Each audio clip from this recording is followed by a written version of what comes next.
My name is Wally Kennedy. I'm a staff writer with the Joplin Globe newspaper, and today we're interviewing Josie Mai, and she is an art instructor at Missouri Southern State University, and she's also the Chief Executive Officer of, or Executive Director of Safari Kenya, which is a charitable organization that's been in existence for almost a year now.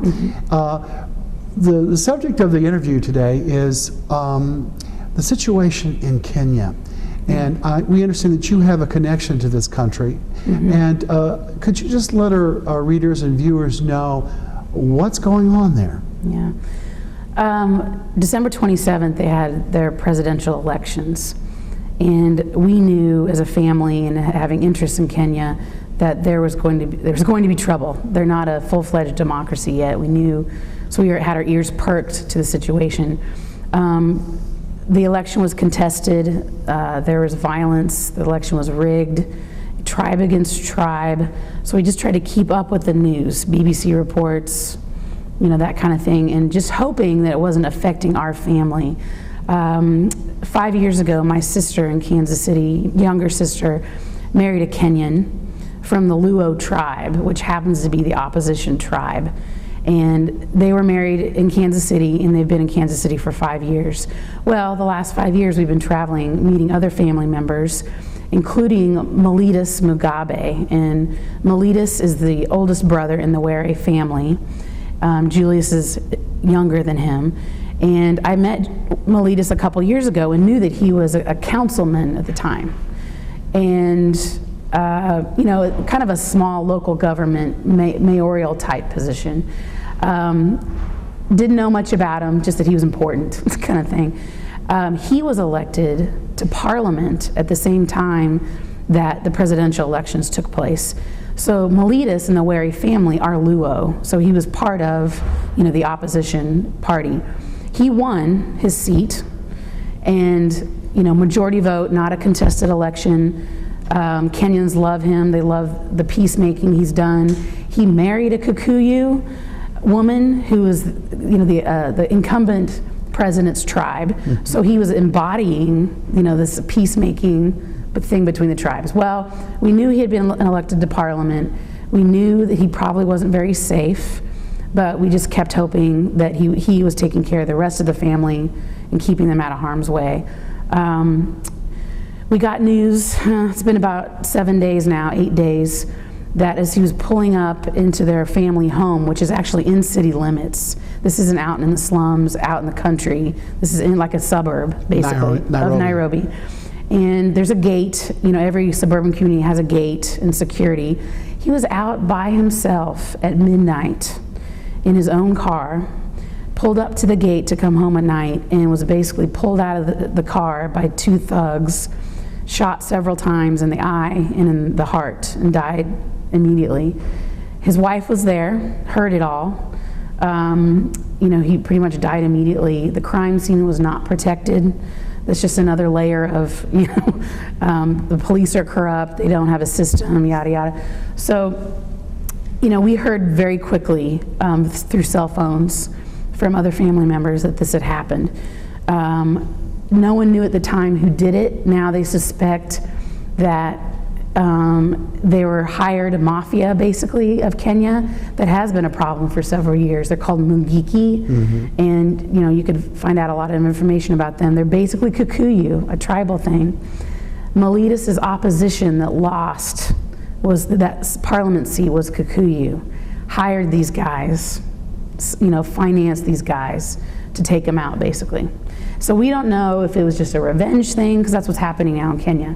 They don't even remember who started, you know, the fighting. It's just back and forth, and it's brutal. It's machetes. It's, you know, people don't have handguns typically. That, you know, so it's still completely surreal. Even though I've met Mellitus, I've been at that house.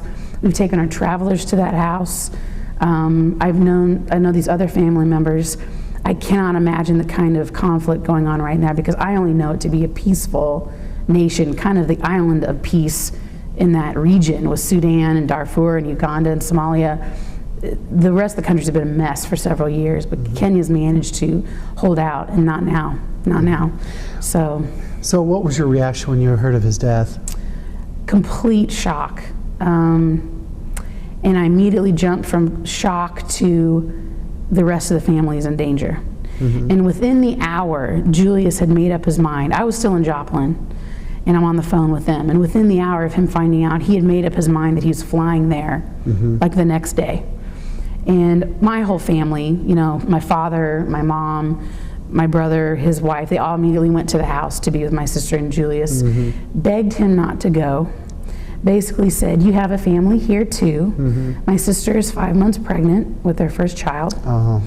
And she's already an emotional person, let alone pregnancy, let alone this situation. More of an extrovert than I am. And so he determined that he was going, and for lots of reasons, for cultural reasons. Now he's basically the oldest, firstborn, and responsibility falls on him to take care of things. And that means a lot of things in Kenya, and the main responsibility is to get the Mellitus' body buried on their family land and next to their mother, basically. So even if a Kenyan dies in this country, it is incumbent upon them to get the body flown back to Kenya. So, you know, there are 10,000 Kenyans in Kansas City, and when somebody dies, the community comes together to raise $10,000, $15,000, you know, to ship the body back. So that's one of the 5 million things that Julius, yesterday he flew with the body to their land. Driving is not safe right now. They would have to go through the Rift Valley, which is the site of a lot of the violence. So it's negotiating with the ODM party, which was his party. They have a stake in this. This is, you know, they want to show their respects. In fact, Julius met today with Odinga himself, who was the guy that should have won the presidency. So I'm trying to picture my brother-in-law sitting there, this meek, sweet man, negotiating with, you know, the guy that should have been president, is being just as stubborn as the incumbent. To kind of make the funeral go well. So everybody has their say, everyone can pay their respects, and taking care of property, family, making sure they're safe, hiring a lawyer. You know, we don't know if Mellitus had a will, all those things. And this is not Julius, what he's wired for. He's a social worker. You know, he's not a, yeah. And how long has he lived here in the United States? This is his 5th year. And, you know, he's been back several times. He helps take our groups, and that's one way we can get him over there, you know, to see family again. So he's going to be gone for a month, most likely. His ticket's for a month. We want him back sooner, but it might take that long, if longer, to settle the estate kind of thing. Did you mentioned that his brother had a wife. Did he have children? Yes. Mellitus spent most of his time in Italy. He had a business in Italy, and he has 3 kids. I don't know what city in Italy, but interesting Kenyan government, you only have to spend a certain amount of days in your home country to be eligible for a government position. So he spent most of his time in Italy. And it happened to be in Nairobi at the time because he'd just been elected, you know, and he's probably on his way back to Italy. Josie, as you mentioned, what's surprising about this is that of those countries in Africa, Kenya was often viewed as being the most stable. So what does that say about the future of this region of the world? That's what we're all asking right now.